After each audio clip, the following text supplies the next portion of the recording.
नमस्कार, मैं बॉबी मिश्रा और आप देख रहे हैं G9 न्यूज। आज सुबह के बुलेटिन की शुरुआत करेंगे बड़ी खबर से। इस बुलेटिन के प्रायोजक हैं Shri Giriraj Maharaj group of institution का प्रीमियम संस्थान PGS national college of law, Mathura Bharatpur road, Mudhaisi, Mathura. Premium quality Samrat Kesari सुपारी, जिसके जायके में है सुगंध और भरपूर ताजगी का एहसास। मथुरा में देर रात रिफाइनरी पुलिस और SOG टीम के साथ बदमाशों की मुठभेड़ हो गई, जिसमें लगातार लूट की वारदात को अंजाम दे रहे एक बदमाश को पुलिस ने धर दबोचा। मुठभेड़ के दौरान बदमाश के पैर में गोली लगी है, जिसे उपचार के लिए अस्पताल में भर्ती कराया गया है। मथुरा में देर रात बदमाशों और पुलिस के बीच हुई मुठभेड़ में एक बदमाश गोली लगने से घायल हो गया, जिसे उपचार के लिए अस्पताल में भर्ती कराया गया है। पकड़े गए शातिर बदमाश की तलाश में रिफाइनरी थाना पुलिस और SOG की टीम लगातार जुटी हुई थी। पुलिस की पूछताछ में बदमाश ने मथुरा में हाल ही में घटित 2 चेन स्नेचिंग की घटनाओं को स्वीकार किया है। पकड़े गए इस बदमाश ने कई वारदातों को अंजाम दिया। पकड़ा गया ये शातिर लुटेरा आगरा के थाना शाहगंज क्षेत्र के पृथ्वीनाथ फाटक इलाके का रहने वाला है। मथुरा के SP सिटी MP सिंह ने इस संबंध में विस्तार से जानकारी दी। थाना रिफाइनरी क्षेत्र के इंद्रपुरम कॉलोनी में विनीत सोनी के साथ दिनांक 4 को एक मोटरसाइकिल सवार 2 व्यक्तियों द्वारा, जबकि वो मॉर्निंग वॉक करके लौटे थे, उनके घर के सामने से उनकी चैन तोड़ लिए थे। इस घटना के परिप्रेक्ष्य में SOG और रिफाइनरी की पुलिस लगाई गई थी।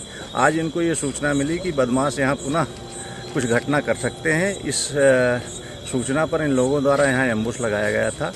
जब इन लोगों द्वारा एक मोटरसाइकिल आते हुए देखी और उसको रोकने का प्रयास किया तो बदमाशों द्वारा पुलिस पार्टी पर फायर किया गया। फायर का जवाब पुलिस पार्टी ने दिया, जिसमें एक बदमाश जिसका नाम अजय उर्फ अज्जू है, उसके पैर में गोली लगी है। उसको गिरफ्तार किया गया है और चिकित्सा के लिए अस्पताल भेजा गया है। अजय द्वारा बताया गया कि इन लोगों ने पूर्व में हाईवे थाना क्षेत्र में भी महिला के साथ चेन तोड़ी थी। बदमाश के पास से एक अपाचे मोटरसाइकिल और एक अवैध शस्त्र बरामद किया गया है। पुलिस अग्रिम कार्रवाई कर रही है।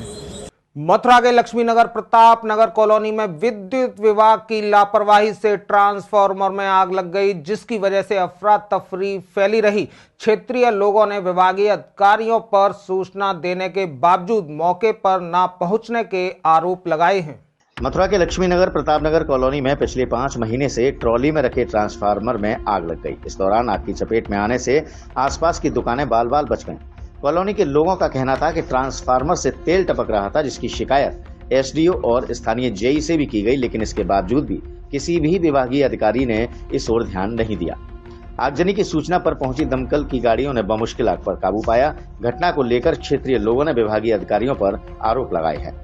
कासगंज जनपद से एक दुखद घटना सामने आई है। रोड एक्सीडेंट में जीजा की मौत हो गई और जीजा की मौत की खबर सुनकर साले को भी हार्ट अटैक आ गया, जिससे उसकी मौत हो गई। दोनों मृतक जीजा और साले गंजडुडवारा के गांव समसपुर के रहने वाले थे। परिवार में आकस्मिक 2 मौतों से कोहराम मचा हुआ है।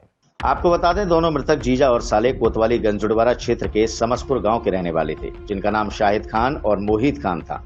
शाहिद खान मोहित खान का रिश्ते में जीजा था और 45 वर्षीय शाहिद खान सोरो क्षेत्र में होते हुए बाइक से वापस अपने घर समसपुर जा रहे थे। इसी दौरान साहवर रोड के बीच याकूतगंज गांव पर शाहिद खान की बाइक को एक 4 पहिया वैगनार गाड़ी ने टक्कर मार दी, जिससे इस हादसे में शाहिद खान की मौके पर ही मौत हो गई। बाइक पर सवार मृतक शाहिद खान का दोस्त खालिद भी गंभीर रूप से घायल हो गया, जिसको इलाज के लिए अलीगढ़ रेफर किया गया है। जैसे ही शाहिद खान की मौत की खबर उनके परिवार वालों और उनके साले को लगी तो शाहिद खान के साले मोहित खान जीजा की मौत की खबर सुनकर सदमे में आ गया और हार्ट अटैक से उसकी मौत हो गई। वही घटना के बाद दोनों मृतक जीजा और साले के घर में मातम है, कोहराम मचा हुआ है। ये मामला ये है कि शाहिद खान हमारे साड़ू जो हैं वो मतलब आ रहे थे और उनको जो है वैगनार गाड़ी से एक्सीडेंट हुआ था। उस खबर जब मिली उसकी खबर तो मतलब उसके बाद ये हमारे साले साहब जो मोहित खान हैं, इनको जब मालूम हुई तो इनका मतलब जो है अटैक पड़ा इन्हें और अटैक पड़ने से इनकी भी मौत हो गई। आगरा के सेंट जॉन्स कॉलेज के मैदान पर brain bee national olympiad 2022 award ceremony आयोजित की गई। इस दौरान देश के 9 प्रांतों से आए 1000 से अधिक विजेता बच्चों को मेडल और ट्रॉफी प्रदान की गई। आगरा में ब्रेन बी की दिमागी कसरत ने विद्यार्थियों को ढेरों उपहार दिलाए। मौका था ब्रेन बी नेशनल ओलंपियाड 2022 की अवार्ड सेरेमनी का, जो सेंट जॉन्स कॉलेज ग्राउंड में आयोजित की गई। कार्यक्रम का शुभारंभ आगरा के महापौर नवीन जैन, शहर की प्रमुख उद्यमी रंजना बंसल और ब्रेन बी की निर्देशिका सोनाली खंडेलवाल ने संयुक्त रूप से दीप प्रज्वलित कर किया। इस दौरान ब्रेन बी के डेमो सेशन में खेलते हुए और गाते हुए कठिन से कठिन गणित के सवालों का बच्चों ने चुटकियों में जवाब देकर समारोह में मौजूद अतिथियों का मन मोह लिया। ब्रेन बी के इस कंपटीशन में देश भर के 9 राज्यों से उत्तर प्रदेश, महाराष्ट्र, राजस्थान, उत्तरांचल, उड़ीसा, असम, मध्य प्रदेश के बच्चों ने प्रतिभाग किया। यहाँ आयोजित हुए कंपटीशन में ओवरऑल चैंपियन में गायत्री पब्लिक स्कूल ने बाजी मारते हुए पहला स्थान प्राप्त किया है। SRJM सीनियर सेकेंडरी स्कूल दूसरे स्थान पर और सेंट पीटर्स कॉलेज तीसरे स्थान पर रहा। आगरा से G9 न्यूज के लिए देवेश दीक्षित की रिपोर्ट। आज ये ब्रेन बी एकेडमी ने अवार्ड फंक्शन कराया। इन्होंने ऑल ओवर इंडिया में ये कंपटीशन करा था और ये बताते हैं, मैं आपको बताऊं ब्रेन बी क्या करता है। ये ब्रेन बी बच्चों के दिमाग को ऐसे विकसित करता है कि वो जो ड्रीम कर लें वो अचीव कर सकते हैं। They can push their boundaries to impossible. तो इन लोगों ने कंपटीशन करा था नॉर्थ, साउथ और 9 स्टेट्स में करा था। आज करीबन 3 से 4 हज़ार बच्चे उसमें पार्टिसिपेट करे थे। उन 3 से 4 हज़ार जो बच्चे पार्टिसिपेट करे थे इन 9 स्टेट्स में, उनके जो विनर्स हैं उनका आज प्राइज डिस्ट्रीब्यूशन अवार्ड सेरेमनी है। ये एक बहुत अच्छी चीज़ है क्योंकि एक बच्चों के को अपना पोटेंशियल एक्सप्लॉइट करने के लिए एक अपॉर्चुनिटी दे रहा है ब्रेन बी, जो कि सबसे ज़रूरी चीज़ होती है कि बच्चों को एक प्लेटफॉर्म नहीं मिलता जहाँ वो अपने को विकसित करें। तो जो ब्रेन बी है जो सोनाली जी चला रही हैं और बहुत ही बेखूबी चला रही हैं, ये बच्चों को एक बहुत प्यारा फ्यूचर दे रही हैं और we are blessed to have such an institution in Agra. So this is the award. ये हमने ब्रेन बी नेशनल ओलंपियाड करवाया है, जिसमें ये सीरीज़ ऑफ कंपटीशन है। 7 लेग्स ऑफ द कंपटीशन है इसके अंदर। 2 तो हमारे ऑनलाइन थे, एक नॉर्थ इंडिया के लिए, एक साउथ इंडिया के लिए, और 5 हमारे ऑफलाइन आगरा के स्कूल्स के लिए डेट्स थी। और आज उसकी अवार्ड गिविंग सेरेमनी संपन्न होने जा रही है। इसके अंदर लगभग 3000 बच्चों ने पार्टिसिपेट किया है ऑल ओवर इंडिया से। 9 स्टेट्स का पार्टिसिपेशन है और अप्रॉक्सीमेटली 4000 एंट्रीज हैं टोटल। और इंडिया के 50+ स्कूल्स के बच्चों ने इसमें पार्टिसिपेट किया है। करने से बच्चों को क्या सबसे बड़ा तो ये है कि हम उनका सेल्फ कॉन्फिडेंस रेज करना चाहते हैं। अगर बच्चा एक सिल्वर मेडल, सबसे छोटा प्राइज जो यहाँ पे है, वो भी जीतता है तो उसको एक विश्वास होता है कि हाँ, मैं ड्राइंग में नेशनल लेवल पे बहुत अच्छा हूँ, या मैं मेंटल मैथ्स में या मैं जीके में नेशनल लेवल पे बहुत अच्छा हूँ।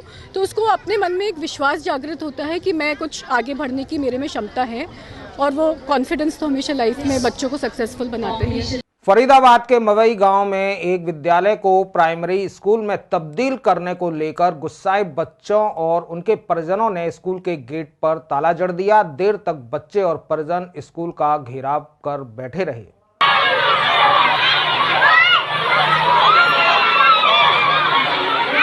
फरीदाबाद के मवई गांव में अब तक माध्यमिक विद्यालय के तौर पर तालीम देते आए स्कूल को शिक्षा विभाग ने प्राइमरी स्कूल में तब्दील कर दिया है। इस व्यवस्था से गुस्साए स्कूली बच्चे और उनके परिजनों ने स्कूल के गेट पर ताला जड़ दिया और स्कूल का घेराव किया। विद्यालय में टीचरों के अभाव को लेकर भी बच्चों और उनके परिजनों ने अपनी नाराजगी जताई। इस दौरान सभी ने मांग की कि विद्यालय को माध्यमिक विद्यालय ही रहने दिया जाए।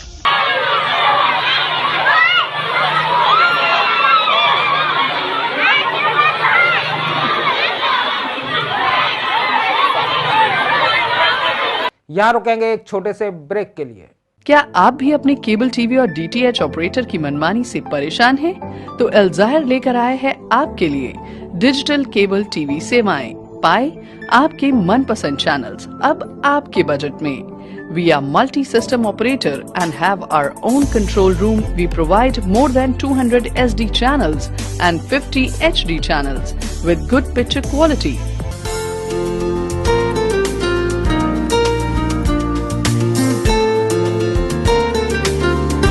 देवराज फैमिली रेस्टोरेंट हम लेकर आए हैं आपके लिए भरपूर व्यंजनों का स्वाद। हमारे यहाँ शादी, पार्टी व एनिवर्सरी के ऑर्डर बुक किए जाते हैं। स्वादिष्ट भोजन का एकमात्र स्थान, तो एक बार अवश्य आइए और स्वादिष्ट भोजन का आनंद लीजिए। Devraj family restaurant, Radha city के सामने, Govardhan road, Mathura. Mobile number 9458657921 8859045904। Break के बाद फिर आपका स्वागत है। फरीदाबाद के बल्लभगढ़ में आदर्श नगर थाना पुलिस ने विष्णु कॉलोनी के 2 घरों में छापा मारकर बड़ी तादाद में बम पटाखे बरामद किए हैं। फिलहाल पुलिस ने आरोपियों के खिलाफ संगीन धाराओं में मुकदमा दर्ज कर उन्हें जेल भेज दिया है। बल्लभगढ़ की विष्णुनगर कॉलोनी के 2 घरों में आदर्श नगर थाना पुलिस ने छापा मारकर बड़ी तादाद में बम और पटाखों का स्टॉक बरामद किया है। इन पटाखों की कीमत लाखों रुपया की जा रही है। गौरतलब है कि प्रदूषण को लेकर पटाखों की कई कैटेगरी को प्रतिबंधित किया गया है, लेकिन पटाखा विक्रेता दिवाली से पहले ही प्रतिबंधित पटाखों का स्टॉक इकट्ठा कर रहे हैं। फिलहाल पुलिस ने आरोपियों के खिलाफ विभिन्न धाराओं में मुकदमा दर्ज कर उन्हें जेल भेज दिया है। ये पुलिस को सूचना मिली थी कि विष्णु कॉलोनी में 2 घरों में पटाखे हैं काफ़ी मात्रा में, जो दिवाली को बेचने के लिए लेके आए गए हैं अभी से पहले।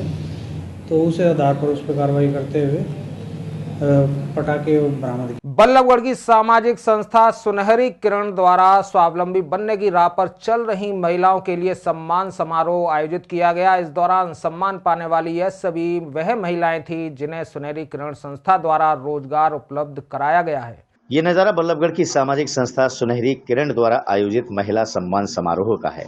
इस अवसर पर उन महिलाओं का सम्मान किया गया जो स्वावलंबी हैं और महिला सशक्तिकरण की एक नजीर भी। बता दें, यहाँ मौजूद सम्मान पाने वाली महिलाओं को सामाजिक संस्था सुनहरी किरण द्वारा कई बड़ी कंपनियों में रोजगार दिलाए गए हैं। इन महिलाओं का कहना था कि कोरोना की वजह से इनकी नौकरी छूट गई थी, जिसके बाद संस्था सुनहरी किरण ने इनका साथ दिया और इनकी जॉब लगवाई है। सुनहरी किरण संस्था 2008 से काम कर रही है और हर विषय पे सुनहरी किरण संस्था ने काम किया है, शिक्षा पे, कुपोषण पे और आज महिलाओं के रोजगार को लेके। तो जो लोग हमसे जुड़ेंगे, हमारी सुनहरी किरण संस्था से जुड़ेंगे, तो जितना हम लोगों से होगा हम उतना काम करेंगे। आज बैंक से भी आए हैं, तो जितने भी हम लोग करा सकते हैं मदद उतनी करेंगे। सुनहरी किरण संस्था जो है वो एक बड़ा अच्छा काम जो है कर रही है और जो हमारे नए नए उद्यमी हैं उनको तैयार कर रही है। कल छोटे छोटे काम स्टार्ट करके वो फ्यूचर में एक अच्छा बड़ा काम भी स्टार्ट कर सकते हैं। और वो एम्प्लॉयमेंट जो रोज़गार हैं वो अब मैं देख रहा था किरण जो सुनहरी संस्था जो है उन्होंने काम स्टार्ट किया और 6 लोगों को और आगे काम दिया। तो एक इस तरह मतलब रोज़गार का जो है ना बड़ा अच्छा मतलब काम संस्था जो कर रही है। मेरे साथ जो खड़ी है वो रीना मैम है। तो हम दोनों ने कोरोना काल के कारण हमारी जॉब चली गई थी, हमने फिर ट्राई करना चाहा, हमें कहीं जॉब नहीं मिल पाई। फिर हमने विनीता मैम से कांटेक्ट किया, फिर उन्होंने हमें सजेस्ट किया कि हमें खुद का बिज़नेस स्टार्ट करना चाहिए क्योंकि हमें उसकी ऑलरेडी नॉलेज थी। तो फिर उसके बाद पैसों की प्रॉब्लम काफ़ी आई। फिर हमने अपना गोल्ड था वो गिरवी रखा, कुछ मतलब नहीं बेचना पड़ा और पैसों की इधर उधर से हमने हेल्प की। फिर उसके बाद हमने ये अपना छोटा सा बिज़नेस स्टार्ट किया और सुनहरी किरण संस्था से फिर हम जुड़े। इन्होंने हमारी बहुत हेल्प की और विनीता मैम हैं और सोनू मैम हैं। मथुरा के सदर बाजार इलाके की बंसल वाटिका में गंदगी और अव्यवस्थाओं से क्षेत्रीय बाशिंदे नारकीय हालात झेलने को विवश हैं। क्षेत्रीय लोगों का कहना है कि उनकी कॉलोनी पिछले 15 वर्षों से उपेक्षा का शिकार हो रही है। नगर निगम का इस ओर कतई ध्यान नहीं। मथुरा के सदर बाजार इलाके के औरंगाबाद कचहरी मार्ग स्थित आनंदपुरम कॉलोनी बंसल वाटिका क्षेत्र के लोग पिछले 15 वर्षों से विकास की वाह जोड़ रहे हैं। कॉलोनी का आलम यह है कि न नाली है, न खरिंजा और न सीवर लाइन। कॉलोनी के लोगों का आरोप है कि नगर निगम कर्मचारियों ने उनके इलाके को डलाब घर बना दिया है। गंदगी की वजह से क्षेत्रीय लोगों को संक्रामक रोग फैलने का खतरा सताने लगा है। कॉलोनी के लोगों ने बताया कि नगर निगम प्रशासन से वह इस मामले में कई बार अवगत करा चुके हैं, लेकिन अभी तक कोई भी कार्रवाई नहीं की गई है। समस्या यही है कि बच्चों की सारी प्रॉब्लम है, सारी बीमारियां, गंदगी इतनी है कि जिससे बारिश का पानी सारा यहीं भर जाता है। बाकी का है जब बच्चे निकल नहीं पाएंगे स्कूल के लिए किस तरीका से, और जहाँ गंदगी भरी रहेगी तो बच्चे भी बीमार होते हैं किस तरीका से। निकालें। अगर लेडीजें भी अगर निकलती हैं तो किस तरीका को बच्चे बीमार हो जाते तो उनकी परेशानियां किस तरीका से लेके जाएं हम लोग। मैं यही रहती हूँ, 2001 से रह रही हूँ मैं भी यहाँ, 20 साल हो गए मुझे रहती थी, लेकिन ये इस रोड का कुछ भी नहीं हुआ है अभी तक। हम महिलाएं जब निकलते हैं यहाँ से तो खुद ईंट पत्थर रख रख के निकलते हैं, और उस साइड से भी ऐसा ही है, यहाँ का कुछ हाल ऐसा ही है। जब रात को आदमी घर लौटते हैं बाइकों से, ना मालूम गिर जाए, ना मालूम टक्कर हो जाए, पत्थर रखे हैं, बहुत ज्यादा समस्याओं का सामना करना पड़ रहा है इधर। यह समस्या है कि यहाँ से निकलने बनने बहुत दिक्कत आ रही है, बहुत परेशानी है हम लोगों के लिए। बच्चे स्कूल नहीं जा पाते हैं, छुट्टियाँ हो जाती हैं बच्चों की, 8-8 10 दिन पानी भरा रहता है, निकलने की बिल्कुल कोई व्यवस्था नहीं है यहाँ पर। इस कॉलोनी का इतना बुरा हाल है कि ये कॉलोनी नरक बनी हुई है। औरंगाबाद का बरसात का पानी भी इसी कॉलोनी से आता है और आने जाने के लिए बहुत बड़ी प्रॉब्लम है। और सफाई कर्मचारी यहीं मोड़ पर ही कूड़ा डालते हैं, जबकि काफी मना किया है। तो वो कहते हैं कि मतलब ये है कि पहले वहाँ रोड पे डालते थे, अब यहाँ कूड़ा डालते हैं। कई बार मना किया है, और शौचालय के लिए शौच करने के लिए महिला और बच्चे बैठ जाते हैं।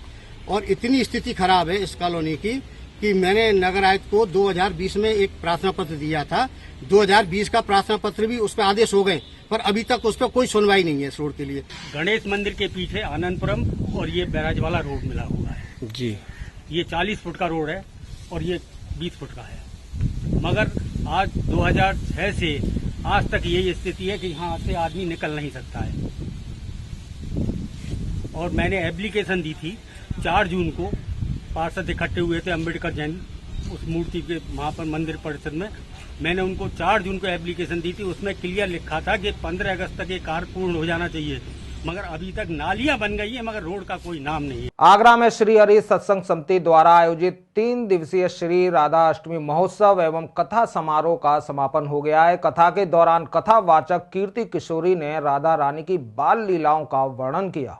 आगरा के कमलानगर स्थित श्री हरि सत्संग समिति द्वारा आयोजित 3 दिवसीय राधा अष्टमी महोत्सव और कथा समारोह का समापन हो गया। कथा के दौरान कथावाचक श्री कीर्ति किशोरी ने राधा रानी की बाल लीलाओं का वर्णन किया। उन्होंने बताया कि वृषभान सूर्यदेव के अवतार थे। उन्होंने कहा कि राधा रानी और श्री कृष्ण के जन्म से पहले स्वयं शनिदेव कोकिला वन में विराजे थे। व्यासपीठ पर विराजमान कीर्ति किशोरी ने राधा रानी के अष्ट सखी दल और राधा कृष्ण की लीलाओं का भक्तिमय और संगीतमय वर्णन किया। कथा के अंत में आरती कार्यक्रम हुआ और सभी श्रद्धालुओं को प्रसाद वितरित किया गया। राधा जी के प्राकट्योत्सव के अवसर पर 3 दिन की कथा का आयोजन किया जा रहा है। आज अंतिम दिन है और वृंदावन से प्रसिद्ध श्री कीर्ति किशोरी जी के द्वारा ये कथा पाठ किया जा रहा है। आज राधा जी की बाल लीलाओं का मंचन किया गया और श्री कृष्ण जी की राधा जी की भेंट वार्ता का आज प्रसंग आया है। बहुत ही रोचक प्रसंग था ये। पब्लिक ने, लोगों ने, भक्तों ने इसका बहुत आनंद लिया है। आज का दिन बहुत ही प्रभावशाली कथा का रहा है।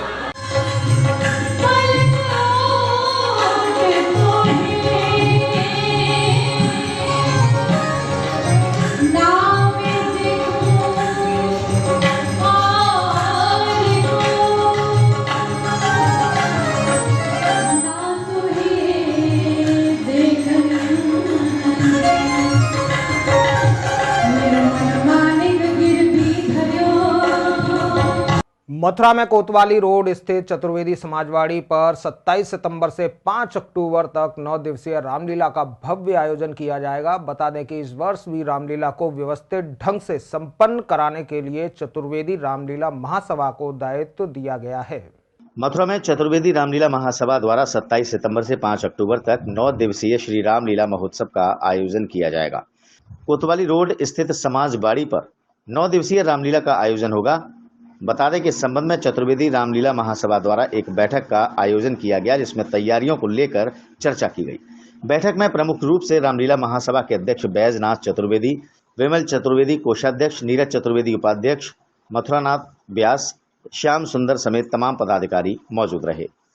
आज चतुर्वेदी रामलीला महासभा की बैठक हीरालाल धर्मशाला में चूड़ी ठेक वाली स्थान स्वामी घाट पर आयोजित की गई, जिसमें सर्वसम्मति से यह निर्णय लिया गया कि गत वर्ष की भांति इस वर्ष भी समाजवाड़ी में 9 दिवसीय रामलीला का भव्य आयोजन किया जाए। इससे पूर्व रामलीला सभा का एक प्रतिनिधि मंडल, एक शिष्टाचार भेंट और हमारी मातु चतुर्वेदी परिषद के संरक्षक श्री महेश जी पाठक जी से की गई, जिसमें उनसे वार्तालाप में उन्हें रामलीला की गतिविधियों से अवगत कराया गया और उन्होंने रामलीला को अपना पूर्ण समर्थन दिया है और उन्होंने कहा है कि आप रामलीला कीजिए, हमारा पूर्ण समर्थन है। वहाँ पर हमारी मातु चतुर्वेदी परिषद के अध्यक्ष श्री राकेश चतुर्वेदी जी और महामंत्री राकेश तिवारी जी भी उपस्थित रहे। उन्होंने भी इस रामलीला को अपना समर्थन दिया है। किस तारीख में होगी, किस तारीख से किस तारीख तक? यह कार्यक्रम 9 दिवसीय होगा, तारीख 27 सितंबर से और 5 अक्टूबर तक यह कार्यक्रम मनाया। फिलहाल इस बुलेटिन में इतना ही। देखते रहे G9 न्यूज। नमस्कार।